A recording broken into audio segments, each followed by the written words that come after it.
Hello and welcome to a brand new Arseblog Arsecast right here on arseblog.com. How are you? Hope you're well. Thank you very much indeed, as always, for being here. It's been a relatively quiet week, hasn't it? You know, we had the triumph in the North London derby, beating Tottenham, Tottenham losing, us winning, Spurs not winning. All that stuff was fantastic and great. And there's been a little bit of fallout in terms of Ben White, which we'll talk about in a few minutes on this particular episode. But beyond that, it's been fairly quiet, at least in the context of how the last few weeks have been. There's been a game every 3 or 4 days, midweek games.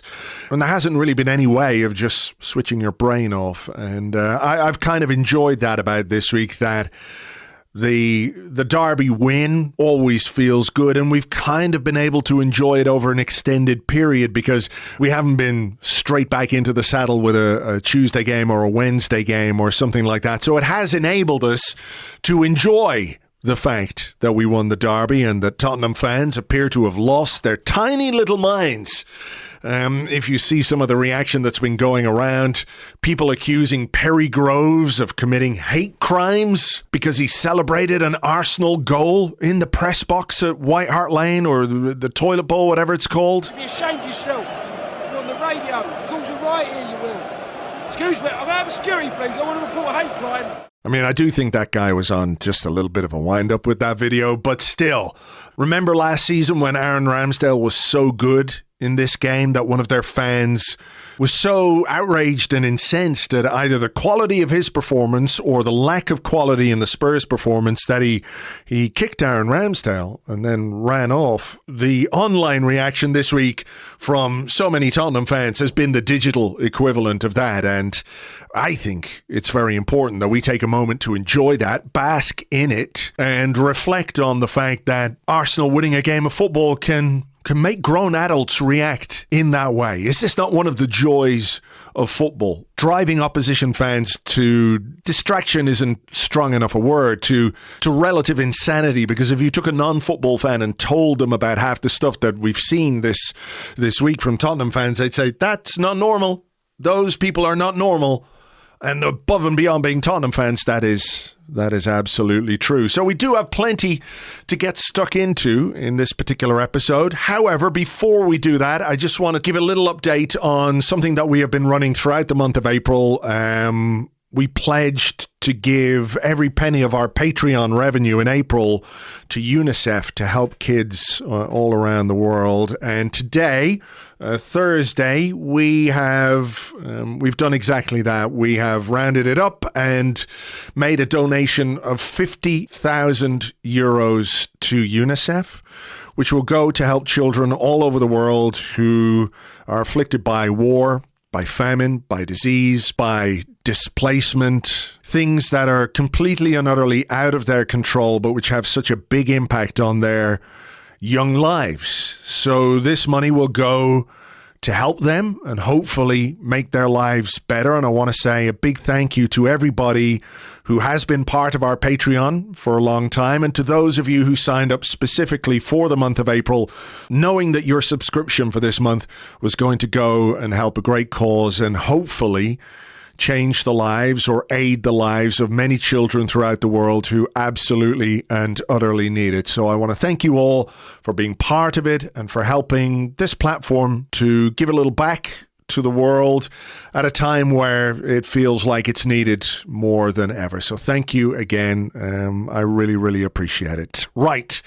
Let's get on with today's show, and I'm delighted to welcome back from The Telegraph, it's Sam Dean. Hi, Sam. Good morning. Thank you for having me. My pleasure. I want to start by talking about Ben White. There's a lot of focus on Ben White. Kind of surprising to me, in a way. I don't know if it's the high-profile nature of the North London derby. Maybe you don't often see a defender fiddling with the goalkeeper's gloves, but any seasoned Arsenal watcher will not have been at all surprised by Ben White getting up to, what's a good word, antics, if you want to call it that, in the opposition penalty box when Arsenal have set pieces. Have you been at all surprised by the focus on this week? I think from an Arsenal perspective, as you say, I think it's been a bit overblown because everyone who's watched Arsenal and watched Ben White, especially this season, but also going back will know that he is a player who quite enjoys the antics, as you put it, and he is I think he is sort of Arsenal's master of the dark arts, really, and that's kind of one of his roles, and he quite enjoys that and revels in it.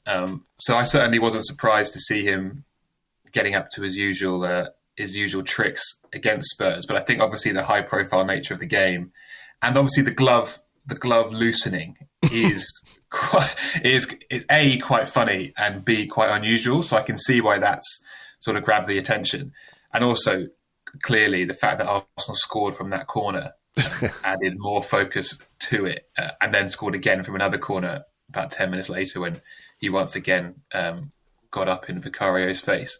So I can see why there is more focus now, but it does feel a little bit like the wider world has only just realised that Ben White can be a bit of a shithouse, and we've kind of already known that for some time. I am quite surprised by the level of I don't know whether is it anger towards him or like distaste. It feels a bit excessive. I mean, people accusing him of being a cheat, for example. Yeah. For me, I don't know what you think, Andrew, but for me, what he did is absolutely nowhere near as bad, for example, as when a player kicks the ball out and claims it's their throw-in when they know it's not. That's cheating. That's properly cheating, but no one has any issue with that. Whereas fiddling with the glove to annoy Vicario, that's not actually having any impact on the game. That's just trying to wind him up. So there's a bit of a difference there. And I'm quite surprised by the sort of pearl-clutching moral response to it. There is look, I think that's a thing, where look at a couple of the previous games where there was a really bad tackle on Kai Havertz. There was a really bad tackle on Takahiro Tomiyasu in the Wolves game and the Chelsea games. And those things are sort of like, it's happens, part of the game. Yeah, sure, he could have had his leg broken, but, that's the risk you take. And then he's touched the goalkeeper's glove. What's going on here? This is absurd. You can't do that. That's disgraceful, as if it's some kind of really shocking thing that a player can do. I was really taken aback, I have to say, both after the North London derby and this week, comments from Ange Postecoglou about how he views this kind of stuff, how he views, for example, preparation for set pieces. Because whether Spurs had 1 day or 15 days, and it's funnier, obviously, that they had 15 days to prepare for this game and then didn't do anything about Ben White when everybody in the wider world knows, A, this is what he does, and B, their goalkeeper is a little bit suspect, that they didn't put the preparation and organisation into dealing with Ben White, not until the second half when they just couldn't ignore it. But then there was some comments, I think in the build-up to their game, they're playing tonight, right? Yeah, Chelsea tonight. They're playing Chelsea tonight. So he was asked about it again. He was asked about Ben White fiddling with the goalkeeper's gloves. This is what he said. Mate, whether he's trying to undo his glove, tickle his armpit, I really don't care. And I try and get my players to not worry about that stuff, not focus on that stuff. It's not important, mate. Really, it isn't. And to be honest, if I saw one of my players do it, I'd be saying, mate, well, seriously, get the ball and play some football. But that doesn't mean that that's not a strategy that can be used, but I just don't buy into it. I don't care about it. Let's just play some football, man. I mean, let's just play some football. It sounds lovely, but, you can see 2 goals from set pieces, and the reality is that you kind of can't ignore this stuff, whether you don't like it or that doesn't matter. You have to be aware that this is what other teams are potentially going to do. And I think there's something so fascinating about Ben White in this role, in that, I saw someone, I can't remember where it was, but just saying, what happens if Ben White is out? Who does that? Who takes up that role for Arsenal? And I'm not sure that anybody really does, because it feels like, okay, talk about Nicolas Jover and his work as a set-piece coach and the strategies and how do you undermine the opposition, how do you unsettle them, those kinds of things. It feels almost like a perfect storm that Arsenal have this singular personality in Ben White who's quite happy to do this and enjoys this part of the game at the same time as there's been this focus on set pieces. So, it's not as if they sort of say, right, just pick someone at random and let them do that. It's like, okay, he's going to be very good at that because, he just has that to his personality. Yeah, it's kind of perfectly suited to him and his sort of competitiveness, gamesmanship, whatever you want to call it, really. Yeah. The one thing I would say on the Ange Postecoglou response is I really enjoy hearing a manager saying, "Oh, who cares?" Just because, there are so many questions in press conferences, and I've spent so many hours of my life sitting in press conferences where people ask questions, and I've done it myself. I'm not trying to sort of say other journalists. We ask questions, and you think afterwards, no one actually cares. So for a manager to actually say it was just quite nice, and I think it'd be funny and refreshing if more managers admitted that. But yeah, I mean, I think the key point you make is the one that, how did Spurs not know this was coming? Arsenal do this all the time. Porto, for example, knew it was coming and dealt with it so well. Yeah. When Arsenal went away to Porto, and Porto won about 47 free kicks from every time Arsenal got a corner. That was amazing, tactical work by them. I know it was ugly and everyone got annoyed by it, but that was what you have to do to win a game, and they did in that case. How Spurs didn't even clock that White being on Vicario could be a problem absolutely staggers me, and it goes back to that sort of set piece coach issue, which obviously you talked about with James the other day after the game. But I got some stats up, and in the Premier League this season, Spurs have scored 11 goals from set pieces and conceded 14. Arsenal have scored 22 from set pieces and conceded 6. That's a swing of 19 goals over the course of the season. That's a lot of points. It's a lot of goals, and it's a lot of points. And for Arsenal to have a set-piece specialist who has years' worth of experience and dossiers and strategies for this stuff is clearly working for them. And I think increasingly the clubs that don't have that look like they're living in the past now. Yeah, I mean, that's it. You can't pick and choose which parts of the game are to your taste. That if they exist and they're a strength for the opposition, you need to be able to counter them. It doesn't mean you have to spend your whole day doing it, but you can't just ignore them. You can't ignore those things.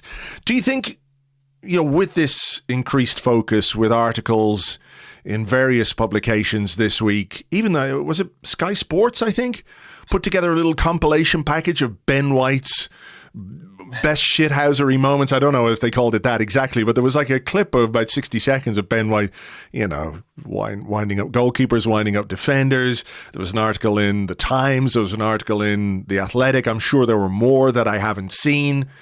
Will this necessitate or perhaps force a change from Arsenal, from Nicolas Jover, from Ben White? Because increased spotlight, it doesn't mean it's going to be there forever and ever, but while the spotlight is shining brightly on you, sometimes the best idea is to just step off into the shadows a little bit. Yeah, I think if you asked Arteta or Jover, they'd say, well, it's constantly evolving anyway. We don't want to do the same moves every week for every part of the season, which I'm sure is true. If you'd asked me that question a week ago, I would have said there's no way that a Premier League opposition analysis or opponent would look at Arsenal and not realise they do this. So when people say for example, I might write a piece looking at sort of Saka's trademark move, for example, and I'll often get replies saying, "Oh, don't put this out there because the opposition will see it and they'll work on it." And I always think that's ludicrous because they have highly paid full-time analysis people who are looking at this stuff anyway. They don't need to read it in the Telegraph to know what Arsenal do. And also, they'll know it in far more depth and far more understanding than anything I've got as a journalist sitting in the press box. So that's what I would have said a week ago. Then you watch Spurs and the way they left Ben White, and you think, well, actually, maybe they don't look at this stuff. Maybe Spurs really didn't look at it, or they didn't think it was a problem. So that's kind of shaken my belief to a sort of existential level about how good these people are. Genuinely, I just... especially the second goal, the Kai Havertz second set-piece goal, the way White just removes Vicario from the situation. But you have to be ready for that. Yeah. I know it's not the Spurs podcast, but I'm not a Spurs fan, nor an Arsenal fan. But I was kind of annoyed watching that. You have to know that's coming. It's been a whole season of this. So yeah, a week ago I would have said, of course they know it. The media makes no odds. Now I think, oh, maybe they actually are more incompetent than I thought, and the media will shine a light for some people. Yeah, well, we'll see what happens. First corner against Bournemouth will be very interesting to see where Ben White goes and see what the reaction to his placement in the penalty box is. I think there's a wider issue as well, or maybe a better point to be made about Ben White, is that this focus on what he's doing from these set-piece situations means there's maybe not quite as much focus on the quality and consistency of the performances that he has put in over the course of this season. I know there was a little period where people were like, oh, is he quite right? But he's been playing with a knee injury for quite some time. Yeah. You see him out there, whether it's in training or in a game. It's hard because I think the bandages are the same golden hue as his thighs, so it's hard to see. But he's got a fairly heavy strapping on one of his knees.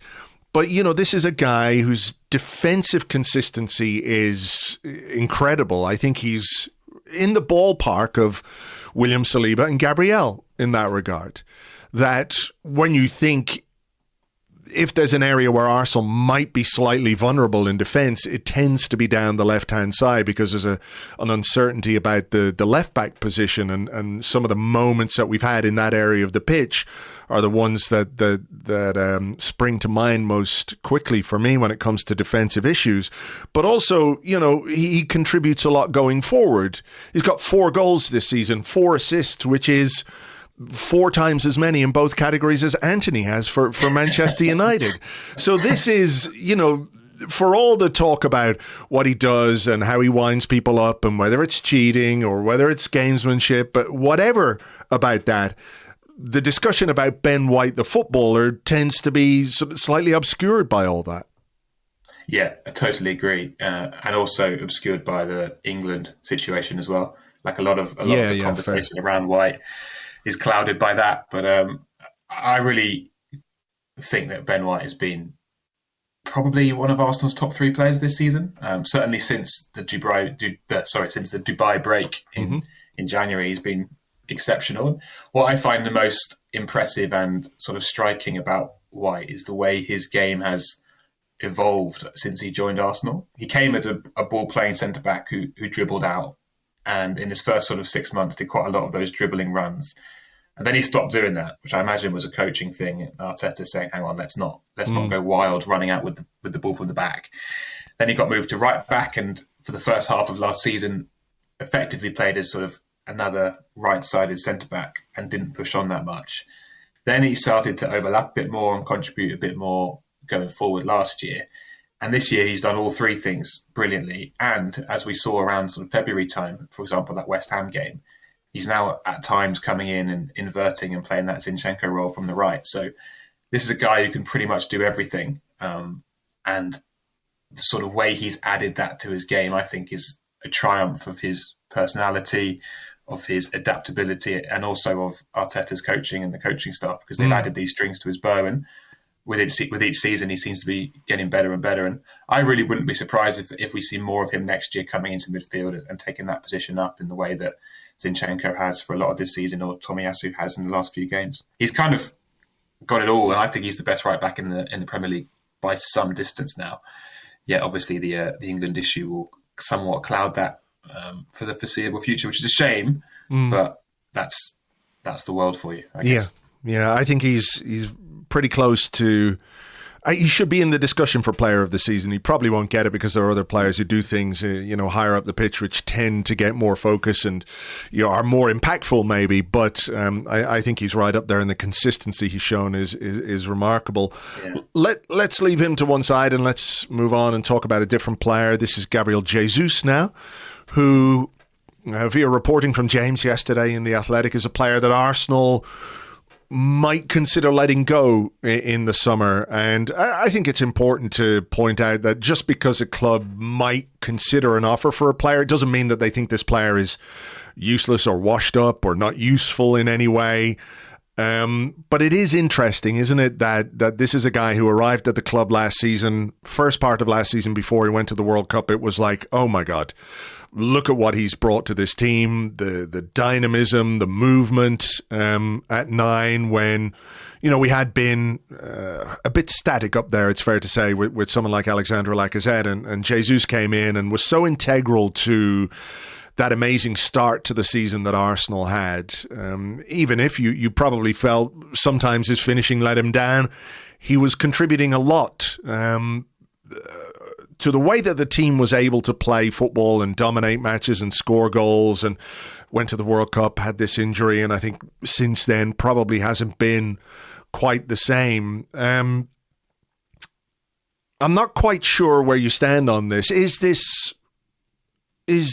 about how quickly Mikel Arteta's team is developing and how quickly certain players can be left behind? Or is it about Jesus and maybe some worries about, what his knee might be experiencing? Does he need another surgery? Is that going to impact him in the long term?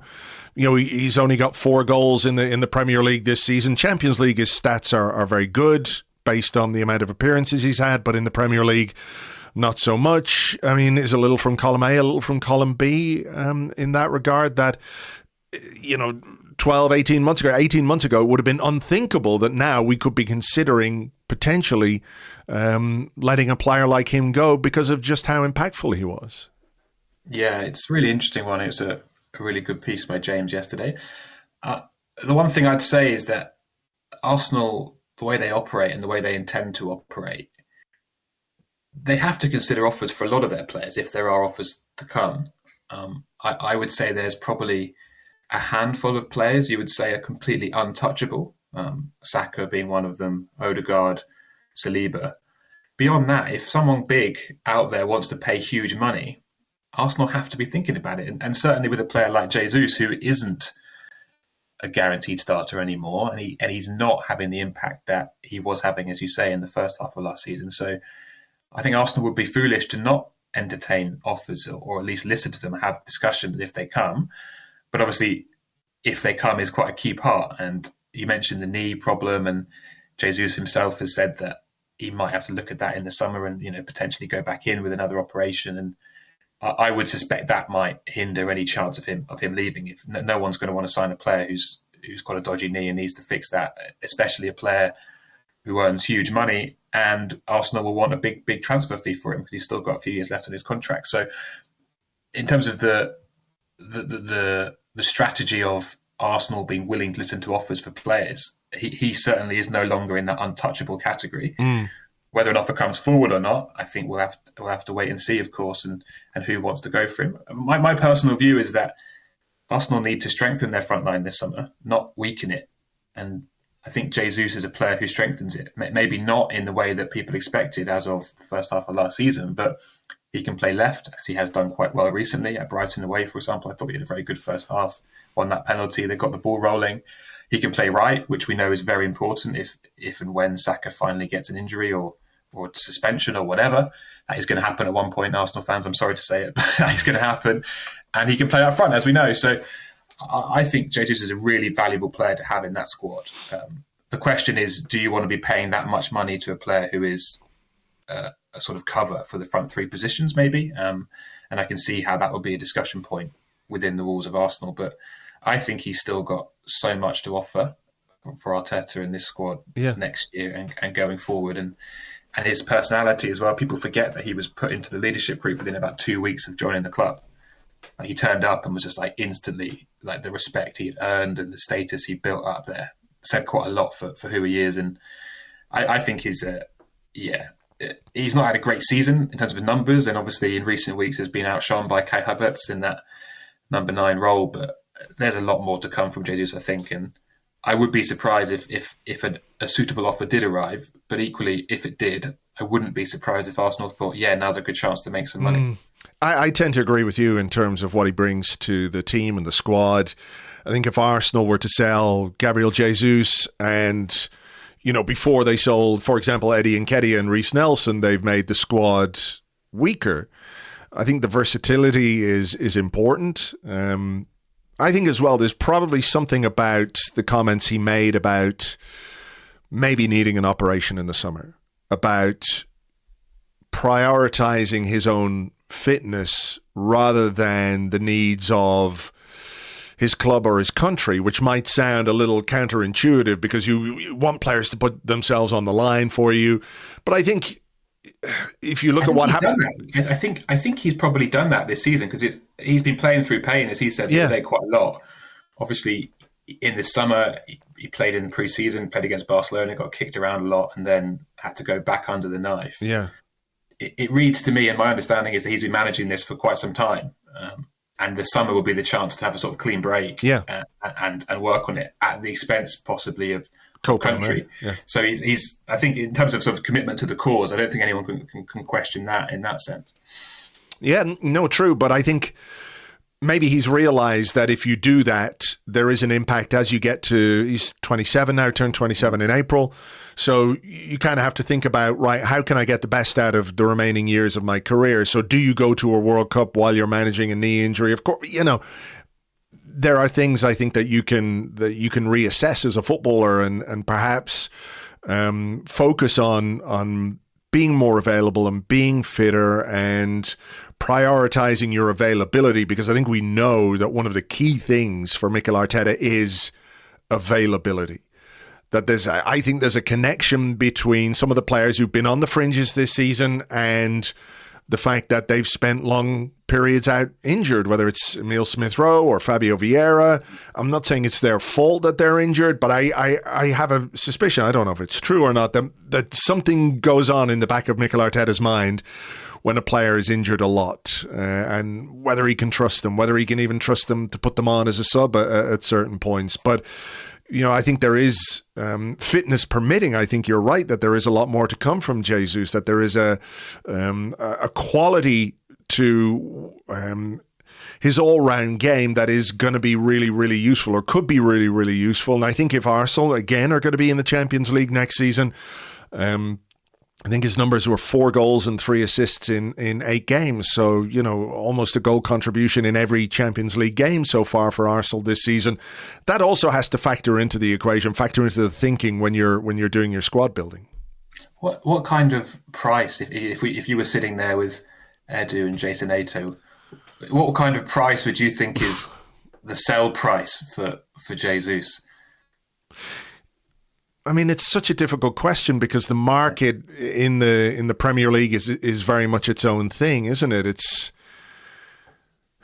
30? Would you take 30 for it? I don't know if I don't. I mean, it would probably be tempting, but it would depend who it came from. Yeah. Is 30 abroad different from 30 from another Premier League club? I'm not sure.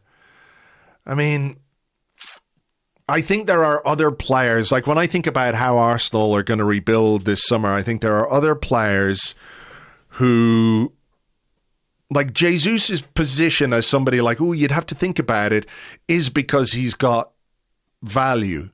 And the reason he's got value is because he's good. Yeah. Right? Exactly. So there's this Simba or catch-22 kind of thing going on there. But I look at other players in the squad and I think, he would be very, very low down the list for me when you think about Nelson, Nketiah, Smith-Rowe, Vieira, who I think might be in that bracket as well, where they don't necessarily want to let him go, but if an offer came in, they take it. There's the Aaron Ramsdale situation, the Thomas Partey situation, which we'll come to now in a minute in the context of Jorginho. There are other priorities, I think, when it comes to outgoing players, but then you have that issue of, well, how much are they going to pay for them?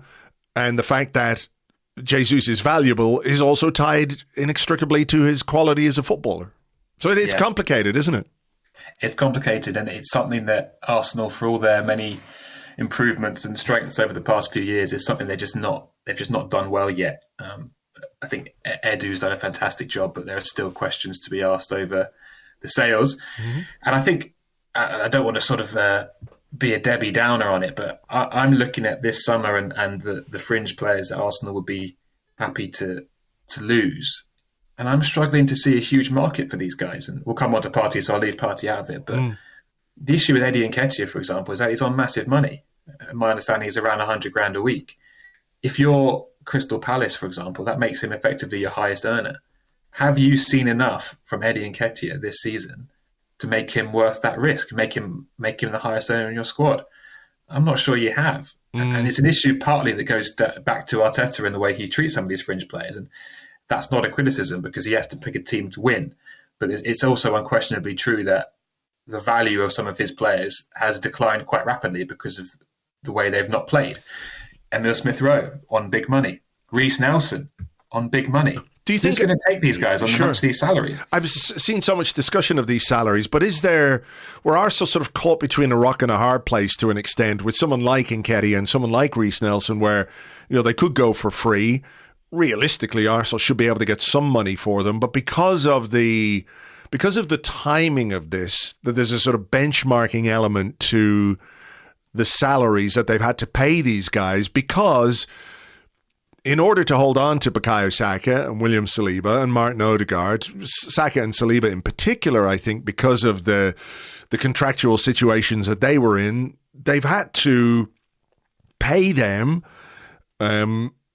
salaries which are commensurate with their abilities, obviously, and with their talent and what they bring to the team. But that also means that when there's a renewal for Eddie Nketiah or an offer on the table for Reece Nelson, the agents are saying, well, look, clearly he's no Saka. Clearly he's no Saliba. But is he 1/3 of a Saka? And that has sort of not quite tied Arsenal's hands when it comes to giving those salaries and giving those contracts, but it is a consequence of the renewals of some of our best players. Yeah, and also a consequence of the timing of those renewals. Eddie and Reece Nelson were both right at the end of their deals, so they were effectively free agents, and their offers they would have got elsewhere at that point would have been higher as a result. So Arsenal needed to sort of fork out more in order to keep them. And I got the logic, and I still get the logic of doing those deals and keeping them rather than letting them go for free. Because, for example, getting a backup winger who can play on both sides if required, but isn't that fussed about not playing every week, would probably cost more to sign one of those than it would to give Reece Nelson a new contract. But 2 years down the line, suddenly Arsenal have some sort of they want to make some PSR headway and something to work with, and selling these guys. I might be wrong. In a few weeks' time, there might be offers on the table for Reece Nelson and Eddie Nketiah and money rolling in. And I suspect Smith Rowe probably will have offers just based on his reputation and what he did 2 years ago. So I might be wrong, but I suspect that the high wages will make it quite complicated. And I think Arsenal fans, like fans of all clubs, like to go through the squad and list how much is he worth, how much we get for him, how much we get for him. And I would expect if you surveyed 100 Arseblog readers or listeners, what will you get for Eddie Nketiah? I suspect the reality will be quite a lot less than what most of them are expecting. Yeah, maybe so. And that might be a consequence of the wages that you have to take a hit in terms of the transfer fee that you get.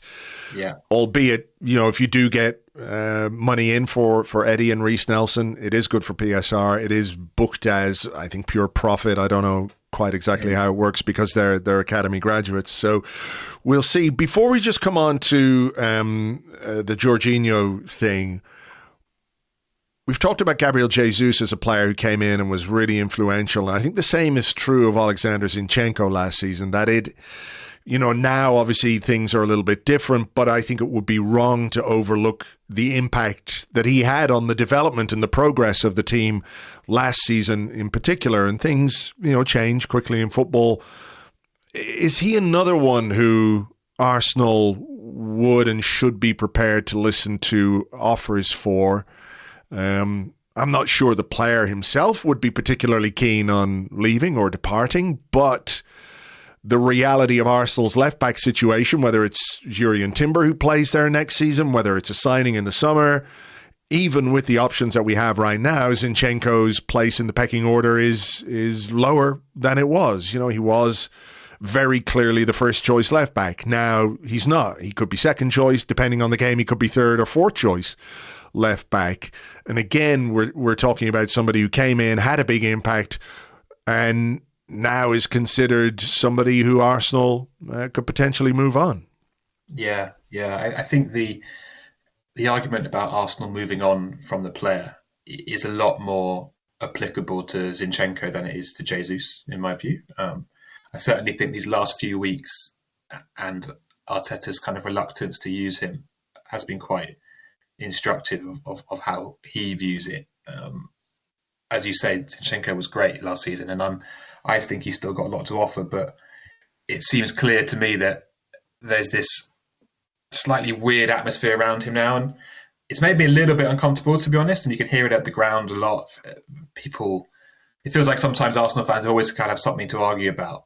And in the last few months, that's kind of been Zinchenko, and people saying he's a liability, others saying he brings so much more that it's worth the risk. And yeah, I think the point James made before in the podcast is that he feels a bit like a relic of last season with the chaos and the risk and reward factor. And I think that's true, and I agree with that. My feeling on Zinchenko is against a team like a Burnley at home, for example, when Arsenal know they're going to dominate the ball. I think he's really valuable in those kind of games. He can pick a pass, he can control the flow of a game, he can cause all sorts of problems and pose all sorts of questions that Tomiyasu, for example, can't. And maybe Timber can, we don't know yet. Obviously, we've not seen him enough. So I think he's really valuable in that sense. But is it worth having someone on big money just to play against teams where Arsenal could dominate possession? Maybe the answer is yes. And maybe again, it comes back to how much of a market there is for him, because he's quite a specific player. Yeah. Like, you wouldn't sign him if you're a promoted team, for example, or you're playing a 4-3-3 with a bombing forward left back. You kind of need to play a certain style of football if you want to have Zinchenko in your team, which probably limits the kind of clubs who would be in for him and where he might go. Again, the wages are quite big, coming from Man City, 30 million, 2 years on his deal.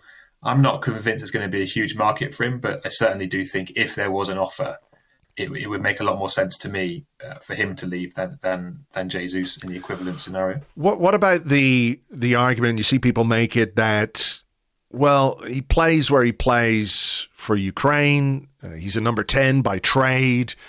Is there an argument that as somebody who could play further forward for Arsenal, you eliminate some of the defensive frailties and some of the defensive flaws that impact the team, and you get a player who, as you say, is creative, can pick a pass, can wriggle out of tight situations, can do a job, beyond the halfway line, and perhaps be impactful there, albeit we've never really seen any inclination from Mikel Arteta about using him in that way. And it's not as if he hasn't been asked, because I'm sure you've been in press conferences where he has been asked, well, what about using him a little bit further forward? And he kind of fudges the issue and doesn't really dwell on it in any way. But it might also factor into, a potential transfer somewhere else, that someone could look at Zinchenko and say, yeah, no way am I going to play him at left back. But as somebody who could come into a team and be part of a creative trio in midfield, or, play as a left 8, for example, there is clearly talent and ability there that might open that door. Yeah, absolutely. Obviously, there's an element of risk there if you're the buying club, given that he never really did it for Man City and he's not done it for Arsenal. And obviously, international football with Ukraine is a slightly different level and not quite the same consistency of performances. There's a level of risk there, certainly for someone of his age and his wage demands and the transfer fee that would be required. But yeah, I find it curious that Arteta's never once even half tried it, as far as I can remember. I mean, obviously his response would be, well, he does play in midfield when he rolls inside, when we have the ball, like he does both. And I get that. But obviously what we're talking about here is sort of starting there and playing there more regularly. The fact that they've signed Kai Havertz in the summer to play in that left 8 role was another indication that they just don't see Zinchenko in that position. Whereas I think stylistically, there probably are quite a few similarities to Granit Xhaka, for example, that they could have evolved that to a degree with Timber coming in and Xhaka going and Zinchenko moving forward. But there's just simply been no inclination from Arteta at any point that he fancies Zinchenko there. Maybe that's to do with physicality, the energy required and the running required in that position. And one of the things, for example, that Arsenal love about Kai Havertz, and one of the reasons they went for him, was his ability to cover ground, just to eat up the space and just get box to box for 90 minutes. I don't think Zinchenko's got that, and that might be one of the reasons why Arteta's not put him there. But yeah, you're right. We've asked a few times in press conferences, and funnily enough, he's never detailed why he doesn't fancy Zinchenko further forward. We can keep trying, but he's never quite going to go there, I don't think. I think you're probably right about the physical side of it. Like, he tends to be, I don't know if I'm doing him a disservice, but he feels very often like a 70-minute player. you do get players like that. I think Lacazette, to an extent, was like that, a 70-minute player who in the final stages of a game probably runs out of steam a little bit. So that could go some way to explaining it. Yeah, and also just be like comparing to Havertz, like Havertz looks like a cross-country runner. He just goes and goes, like his legs are whirring. Whereas Zinchenko just physically, like even the way he moves in his running style, his gait is just very different. He's a lot more close to the ground and sort of less powerful as an athlete. So I suspect that is part of it, but probably not the whole picture. No. All right. Another story this week came via David Ornstein that Arsenal have offered Jorginho a new deal. There was a clause in the contract which would have allowed them to extend it by another year, but that's run out or it's not been applicable. So they're offering fresh terms. It is probably a 2-year deal because his age, he is going to want some measure of security. He is expected to sign this deal. Are you surprised at all? I mean, he's a player that Mikel Arteta really, really likes. I remember when Arteta took over first, maybe it was just before the pandemic or I can't remember, but there was a lot of talk in that January window maybe about bringing in Jorginho, and he's somebody he's admired for a long time. He's 32 now. I don't know, sometimes a player, even though they're 32, if you don't have any pace to lose, you know, it's not a big issue when you get to the latter stages of your career.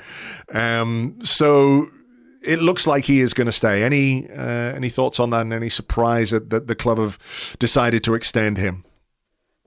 No, not really, because I think if you talk to anyone at Arsenal or even the other players, the regard in which Jorginho is held is quite striking. Which is interesting because at Chelsea, obviously, he had a kind of leadership role there too, but I don't think he was always the most popular man at Chelsea. And I think when he came in, some people I spoke to who know Chelsea well or contacts were saying, "Oh, it'll be interesting to see how he fits in." But what he has done is absolutely kind of embrace Arsenal and his role within the team. I think he knows now that he's not going to play 90 minutes every week, and he's got to manage his fitness. And he's got this young buck, Declan Rice, running around after him and that kind of thing. And he's almost taking on like a part coach, part player role, especially on the touchlines. I think as fans will have seen, like, when he's on the bench, he's actually on the touchline pointing and shouting and gesturing towards the team. So I view him as one of the players who's kind of Arteta's eyes on the field. And I also think there's value to having someone with his experience in that squad. If you look at it, I know they're getting a bit older. Obviously, that's the way time works. You get older as it goes on. You don't have to tell me, Sam, honestly. Yeah. But Odegaard, Ben White, Saka, they've been around for a few years now. They know what they're doing. It's not like it was in the summer of 2021. But I still think Arsenal are a young squad with limited experience. And Jorginho having that makes him very valuable too, as well as his personality and his quality on the pitch. Obviously, what it does do is raise questions about Thomas Partey. I'm sure that was sort of what we're heading towards conversation-wise. You'd expect one of them to go, wouldn't you? Yeah. It felt discussion. Yeah, felt either or to me, with regards, because El Neni's going to go. Arsenal have been linked with central midfielders. It feels like that is going to be one of the signings of the summer as a central midfielder. We don't quite know who. We don't quite know what profile. And then you're left with a decision about Partey or Jorginho. Where do you put your chips down? I think, the fact that they have offered this deal to Jorginho that he is expected to sign does raise questions about Partey's future and what might happen with him in this summer. It says to me that Arsenal are confident of getting Partey out the door. Now, I don't know if that's because they've got something lined up or they're expecting something or they're hoping they can. Because, and not to repeat myself on the previous issue, but like Partey, probably more than anyone like Eddie Nketiah or Reece Nelson, where's the market for Partey? This guy's on massive money. He's one of Arsenal's highest earners, and he's played about 5 games all season because of injury record. If you are a club in Europe, for example, would you put that money on the table? I don't think you would. It doesn't seem sensible. Obviously, there's been talk and whispers about Saudi for some time. And it feels a little bit like that's kind of Arsenal's best chance of getting rid of him, which sounds a bit blunt, but I think that is kind of the reality as it stands. Unless someone in Italy or Spain or wherever comes forward with a load of cash for him, then fine. But of all the players, and this was true last year too, a lot of people saying last year, Partey will get sold 2 years left in his deal. Yeah, it's a great idea to sell him, but it's not that easy. To sell, you need to have a buyer. And when a player earns that much and has played this little, it makes it quite tricky. So I do worry a little bit for Arsenal where they're going to get the buyer from, unless it's Saudi, in which case, jolly good, shake your hand, thanks very much, and go buy a new midfielder with the money you get. Yeah. But yeah, the only surprise for me with the Jorginho thing is sort of the timing of it, and I guess that's for Jorginho's sake because he needs to make decisions too. But yeah, if Arsenal had full control over this and Jorginho said, "Whenever you want, I'm happy," I suspect they would have happily waited until closer to the window starting, so they could get more of a feel for what Partey's up to. Yeah, I really would not be surprised at all, if Arsenal start next season with Jorginho, Rice, and Partey all in the squad still, as those three midfield sixes. Wouldn't be a surprise. I'm not sure it's exactly what Arsenal would want, because if they do bring in another... I mean, you're right about having to find a buyer, because I think there was a point last summer where Arsenal would have been, if not happy, but prepared to move Thomas Partey on. And then, obviously he stayed, and it is about finding a buyer. I thought the little adjunct to David's tweet about Jorginho signing a new deal, Edu and Jason Ato make Saudi Arabia trip. No players/deals discussed. Okay. All right, they're just there for a bit of vitamin D and sunshine. I think there's probably some groundwork going on there, and maybe it's not related to Thomas Partey. Maybe it is. I don't quite know, but any good Premier League club right now will be looking at Saudi and thinking, that is my get out clause for a bad deal. Those are the guys with all the money, no restrictions. They can take my problems away and give me some cash for it. Look at what Chelsea did last year. The amount of players Chelsea flogged to Saudi Arabia who had no market in Europe. Saudi Arabia saved their bacon completely. And from Arsenal's point of view, it must be absolutely galling that the Saudi investment began sort of in the last 18 months and not 3 or 4 years ago. Can you imagine how happily Arsenal would have sent the likes of Mustafi, Ozil, Socrates, even Aubameyang? Yeah. Send them off to Saudi Arabia. No problem at all. Off you go. You get the money in. All those terminations that Arsenal had to go through, all that nastiness that Arsenal had to swallow, would have probably not happened if the Saudi was there. Like someone like Ozil, for example, would have been prime for Saudi a few years ago. Sure. Which solved Arsenal's problems lovely. So the timing of it is just really unfortunate for Arsenal, and not the first time in history that the financial timing and landscape has worked against Arsenal, which I guess we'll come on to shortly. But yeah, I mean, it makes perfect sense for any top European club to be out there making friends in Saudi Arabia and sort of battering your eyelids and sort of showing an ankle to them. What do you make of, if let's say Arsenal are prepared to let Partey go or move Partey on this summer, how do you put that in the context of the last 2 games where Partey has been back in the side? Arsenal beat Chelsea 5-0. He was in the team for the 3-2 win over Spurs. I really thought maybe that game would be Jorginho rather than Partey, but Arteta is leaning into the quality. Is that, a sign that he is somebody he'd like to keep, or is this just sort of, okay, this is pragmatic. I've got to win games. This is the business end of the season. On the pitch, he can give me something that I want right now, and then come the summer, we'll see what happens. Yeah, I think if you're picking a team to win a game and everyone's fully fit, Partey's in it. I think he's that good. Like we saw last season how good he is. I think he's a brilliant football player, and he makes Arsenal better when he's fit and when he's in it. But the reality of football is that there are also things like balance sheets and contracts and wages. And with 1 year left on his contract, Arsenal has to be ready to sell him. And his injury record as well must play a part. Yeah, exactly. So 2 questions. 1, is he in Arsenal's best team when fit? I think the answer is yes. But 2, does that mean Arsenal should not sell him? And the answer is no.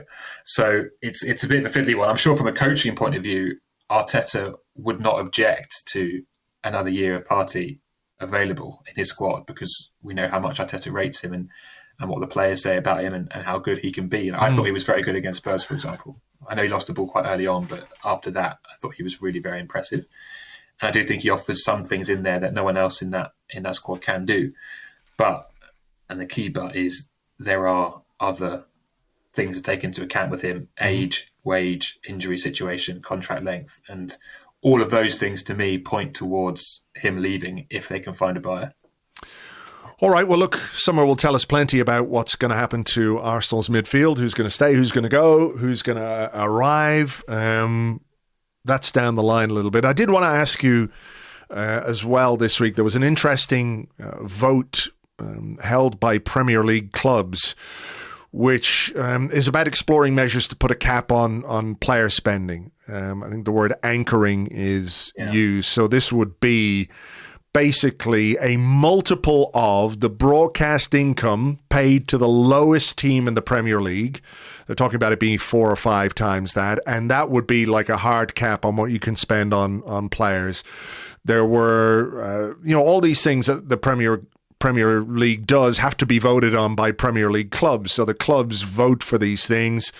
I think 16 clubs voted in favour. Chelsea abstained, which seems kind of funny. And those who voted against were Manchester United, Manchester City and Aston Villa, which I guess you can understand for various reasons. But I mean, is this kind of measure overdue, do you think? Does this go some way perhaps to controlling how clubs use their resources in, look, I don't think anything in this era could be described as fair necessarily, but something at least adjacent to that? Yeah, it's obviously a complicated one. I think the key thing to note is that it's not sort of nailed on and definitely happening. It's just going to progress to the next level of discussions. And if this rule of anchoring was applied to this season, only Chelsea would have been in breach. So it's not like it's going to really, really cut back a lot of the spending that's been done. It's not like an era of reckoning is coming for Premier League clubs, but it is more control, and it is a way for effectively clubs to limit how much their owners can pump in. And we know, I'm sure all the fans know, that Arsenal as a club are in favour of tighter financial restrictions and self-sustainability. So Arsenal's view basically is they want to run their club based on what they earn as a club. They don't want to be reliant on the Cronkies putting money in, and the Cronkies don't want to put that money in themselves. They could, but that's not how they operate. And have. It's fair to say they have. They could and have. They have, because they had to get back to Champions League to be self-sustainable. So that's what they want to do. But self-sustainability, doesn't work if you've got Newcastle and Man City and Gulf states effectively just pouring in hundreds of millions of pounds, or Chelsea, for example, American owners. Obviously, it creates an unfair playing field, is the argument. So Arsenal are loosely in favour of this. The counter argument is that it will effectively prevent the less big clubs from competing. If you're reliant on the resources you generate from your stadium, from commercial income, all that stuff, that skews the balance in favour of historically big clubs like Arsenal, Manchester United, Liverpool, etc. The other concern, obviously, is that this anchoring, this limit, is effectively going to become a salary cap of sorts on the players. And I think those who are against anchoring and against tighter controls would say the best players will go where the money is. And if it comes to a point where anchoring is limiting what Premier League clubs can offer players, then they will go somewhere else, whether that's Italy, Spain, Germany, Saudi Arabia, whatever. I mean, I do think I understand that point of view, but I don't think there is anywhere for those players to go. Obviously Saudi Arabia, but there's the competitive element of that, where I don't think, high profile players in the prime of their careers are going to go to Saudi Arabia, because where's the like the glory in that, if you know what I mean. Like winning the Premier League or winning the Champions League is what it's about now. Or winning that wasn't the case 20, 30 years ago. No. I mean, I know it skews, and go back to when Serie A was the richest league in the world, and all the biggest salaries and all the biggest transfer fees were happening there. But I think it seems unlikely to me that another country, one of the top 5 leagues, could develop their own league in the same way that the Premier League has in order to overtake it or even be competitive with it to an extent. You're always going to have these big clubs. You're going to have your Barcelona, your Real Madrid, AC Milan, Bayern Munich, all of those clubs which will retain a certain amount of stature. But I just don't really see that there's anywhere that can compete with the Premier League, even if there is some measure of a cap. And even if there was, there are probably ways around it, as we've seen down the years. Loopholes in these things exist all the time, where whether it's image rights or some other thing that they make up in order to give a player, the money that they're looking for. Yeah. I agree in the short term, medium term. I would say in the long term, you just don't know. Like the Saudi ball could just keep rolling and rolling and rolling, and suddenly that's the place everyone wants to go. It seems unlikely, I agree, but it's possible. The other issue in all this stuff is it was related, but associated party transactions, which as 3 words could hardly be more boring, but are actually quite important. For example, I'm sure you saw Chelsea sold £75 million worth of hotels to themselves to get through PSR effectively. And that's allowed in the Premier League, which clearly I think a lot of people would look at and say, that's nonsense. You shouldn't be able to dodge PSR for those reasons. Of course. And if Chelsea have managed to avoid a PSR breach because of that, then obviously there'll be a lot of people with raised eyebrows, to say the least. So there's a lot of things going on right now that are really interesting and will effectively determine the future of Arsenal, really. I mean, if this stuff comes in, I think Arsenal would feel quite confident that they are well placed in a controlled financial world. They're well placed to kick on and develop and potentially even dominate. If it fails, or the associated party transactions aren't, tightened up. Like, what's stopping, for example, the Public Investment Fund of Saudi Arabia buying up half of Newcastle's flat buildings or whatever, or whatever, to generate money that way. So there has to be some control in that sense.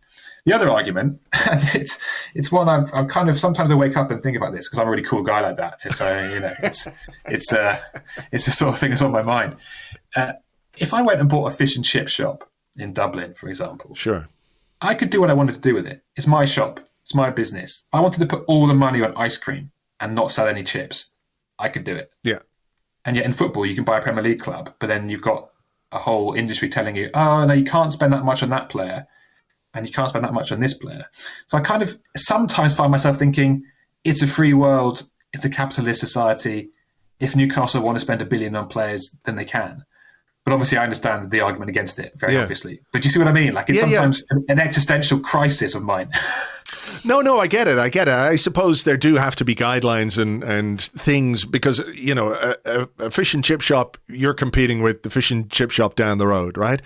But there is a sporting element, and I think there is a word that's used often in terms of sport, which is integrity. And you can question how much integrity there is in sport in general in the Premier League, but at the heart of it, if people don't feel like there is an undercurrent or a through line of integrity through the competition, then it has a negative impact on that competition ultimately, right? So Newcastle can spend £1 billion on players, but Newcastle then win everything and nobody watches the Premier League anymore because it's boring as fuck.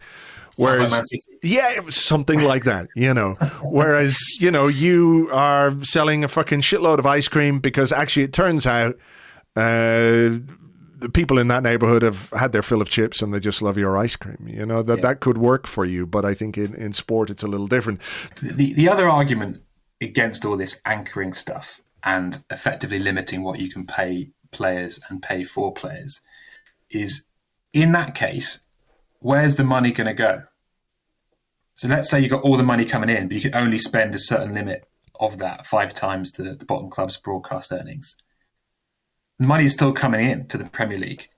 The answer is it probably goes to the owners and the executives, not the players. And I think there's an argument there where saying, well, hang on. If Arsenal make £1 billion in a year, but could only spend half of that on players transfers and agents' fees, then where's the other 500 million going to go? Maybe on infrastructure, that would be great. Maybe on staff costs in sort of the executive level, and I don't know if that falls under the wage bill or not. Maybe on community projects, that would be great. But I think for a lot of clubs and a lot of owners, they'd say, great, that's mine. And we don't want the money trickling up to people in suits. We want, if anyone's going to get the money, which is coming in because of the product, it should be the guys creating the product, and that's the football players. Yeah, maybe so. I mean, I think the obvious answer to this is that the owners would make sure that the fans benefit by lowering ticket prices. I'm sure they will. Yeah, no doubt. Anyway, final thing, right? NBC, the head of NBC, has been talking about conversations with the Premier League about how the door looks ajar, or that's Richard Masters says this, the door looks ajar for matches abroad. And the head of NBC says, we've had conversations with the Premier League. They've been very open and receptive to listening to me about the idea of games taking place in the US, for example. He'd like to see a couple of games on the opening day of the season take place in the States. NBC are the rights holders for the Premier League over there, and obviously the US is a huge market. And as you know fine well, we've been out there and you've seen firsthand the level of passion that there is for Arsenal and for all the other Premier League clubs. Is this just another one of those conversations that tends to happen every couple of years? The 39th game, they float this idea, the reaction is such that they can't go ahead with it. And the reality actually is probably such that they should not go ahead with it, because imagine you're a fan of Arsenal or you're a fan of Bournemouth or whatever, and your opening game of the new Premier League season, the Sunshine Day in August, the one everyone's looking forward to with such optimism. Well, this game is taking place in Austin or somewhere, in the US. It's completely unfair to the fans of that particular club. So does that sort of fundamental unfairness and what the reaction would be from the fans who go and pay their season tickets and pay their ticket prices every single week, does that basically preclude this ever happening? Or is it a case that at some point the money will talk and this might happen? I hope it precludes it for everything you say about integrity of the competition and the fans who go on and pay their tickets, local fans. What's interesting is that I was on pre-season tour this summer with Chelsea first. I did a week with Chelsea, then I switched to Arsenal in LA. And as part of the Chelsea games, they played in Philadelphia against Brighton. But before that, I can't remember if it was before that or after that. And the fact that I can't remember is probably quite instructive in its own right. It was like Brentford against Newcastle or Brentford against Villa. They had like a Premier League Cup and Fulham were out there. It might be Brentford v Fulham. And this massive stadium in Philadelphia, this NFL arena, was pretty much empty. Like there was no one there. Maybe like a couple of thousand max. So when you say like we see the appetite in America for these clubs, I think, yeah, we do for Arsenal, for Man United, for Liverpool. But I don't think we do so much for the other Premier League clubs still, and there's the smaller ones. I don't think there's and I might be wrong, and American listeners can tell me so, and that's absolutely fine.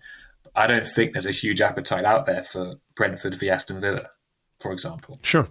So it's going to be skewed towards big clubs, like so much of football is.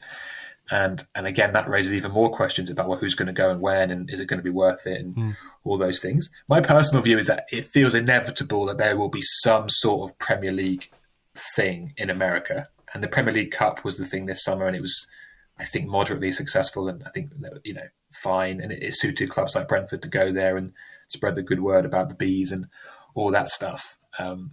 I wonder if something like the Community Shield, just put that in America, keep them happy with that. I know it's not a Premier League game, but like there must be ways of just taking that out of Wembley, which gets a lot of games, and putting it there. I also wouldn't be surprised maybe if the FA Cup final one day goes there. I know that sounds almost like sacrilegious to some people, and I can understand why, but like the one-off games are the ones that are the real opportunity without skewering the league. And Community Shield, FA Cup finals, end of season tournaments, pre-season tournaments, those are all the things that they can do this with. I mean, you go to America a lot, Andrew. Like you go there with all the tours, don't you? And yeah, you've seen the passion there. should we as English fans be so sort of sneering towards this? We're not entitled to. It's not our football. Well, no, I don't think it's a sense of entitlement. And I have to say, you know, from many of the fans that I've spoken to, like, I don't think the majority of them would say, yeah, bring the Premier League. You know, we are entitled to have Premier League games in the US because we are fans or big fans. I mean, you could make that argument for fans all around the world. I've been in Australia, I've been everywhere, or lots of places, and Arsenal and Premier League clubs are supported in huge fashion all over the world. So everybody could make the case that, right, well, we need a game in Japan, or we need a game in China, or we need a game in Australia, we need a game in the US.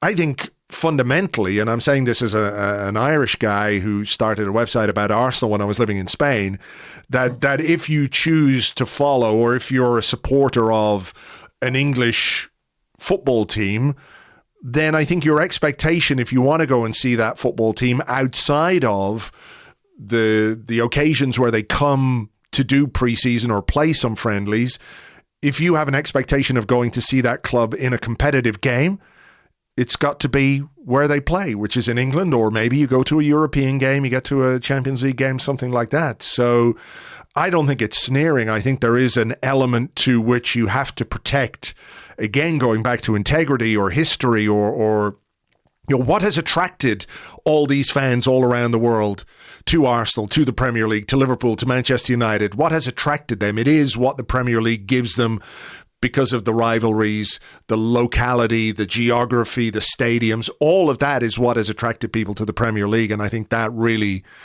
fundamentally needs to be protected in a competitive sense. Yeah, totally agree. The other thing, and I guess the medium-term issue, is that as of this season, 9 of the Premier League clubs are owned by Americans or have some like significant US investment. You only need 14 to make a vote and change the rules in the Premier League. So we're really not that far away from having 14 American owners. And at that point, they can quite literally do what they want. Yeah. I mean, I'm sure there are restrictions and the government will get involved and all those other things that, you know, that you can kind of wheel out in times of crises. But yeah, I mean, the fact that 9 of the 20 are currently American owned, effectively. That's a very good point. I do think there is something quite different about the US ownership culture, how they view the potential for the product or the franchising or whatever. I think there is something there that could potentially come into play down the line, because, you know, there are NFL games in London, for example. Yeah. So this isn't completely out of their wheelhouse. It doesn't feel as wrong to these guys who own the clubs as it would do to you or I or fans of whichever club, you know. So yeah, and like, you know, they don't have relegation in the NFL. Yeah, like that's partly what was behind the Super League, and it was sort of this sort of bafflement from some American owners of, hang on, why would Arsenal be able to get relegated? That's ridiculous. We're Arsenal. It's like, well, yeah, well, that's how we work over here, and it's very different. But that kind of culture clash is becoming more and more of a live issue with every time an American owner buys a Premier League club. Yeah. So watch this space, I think. Yeah, hopefully some way down the line. All right, we had better leave it there. Sam, pleasure to talk to you as always. Thank you very much. Thank you for having me, as ever. Cheers. Thank you very much indeed to Sam. Hope you enjoyed that conversation. You can find him on Twitter. He is at Sam J. Dean. At Sam J. Dean. Obviously, there is a big game for Arsenal taking place this weekend. The early kickoff on Saturday, 12:30 against Bournemouth at home. For more on that game, you can join us over on Patreon. Myself and Lewis Ambrose will do our usual Premier League preview podcast for you on Friday afternoon. That'll take place after Mikel Arteta's press conference tomorrow. That takes place about 1:30. We'll have the podcast for you around 4:30 in the afternoon. So please do join us for that if you would like to hear more about that game, what we think might happen, team selections, and all the rest. It's patreon.com/Arseblog. For now, I'm going to leave it there. Thanks again for being with us, for listening, downloading, sharing, all of that stuff that you do every week. It's hugely appreciated. For now, take it easy, folks, and we will catch you on the next one. Until then, cheers. Bye-bye.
Welcome back to Holy God FM.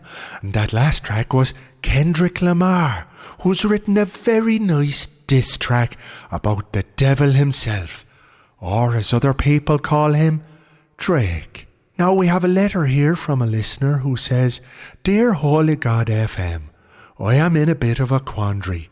Things have not been going so well for me at work, and I'm a bit concerned that they might get rid of me this summer. What advice would you give so I can prove to my employers that I'm worth sticking with?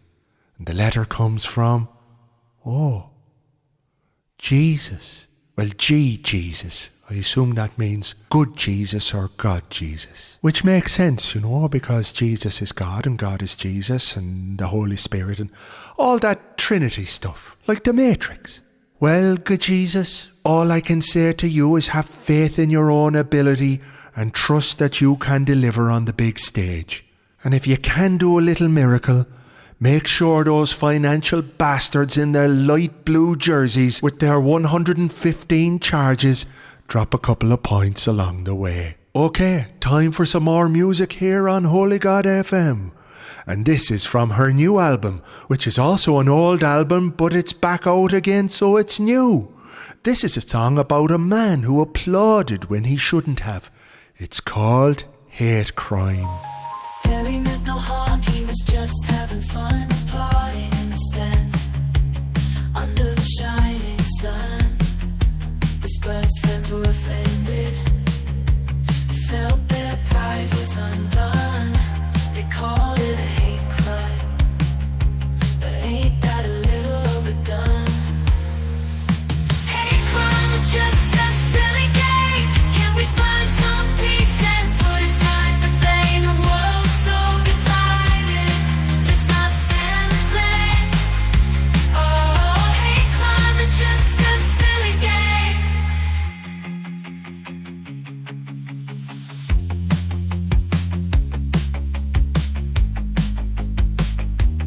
Hate crime, or just a silly game.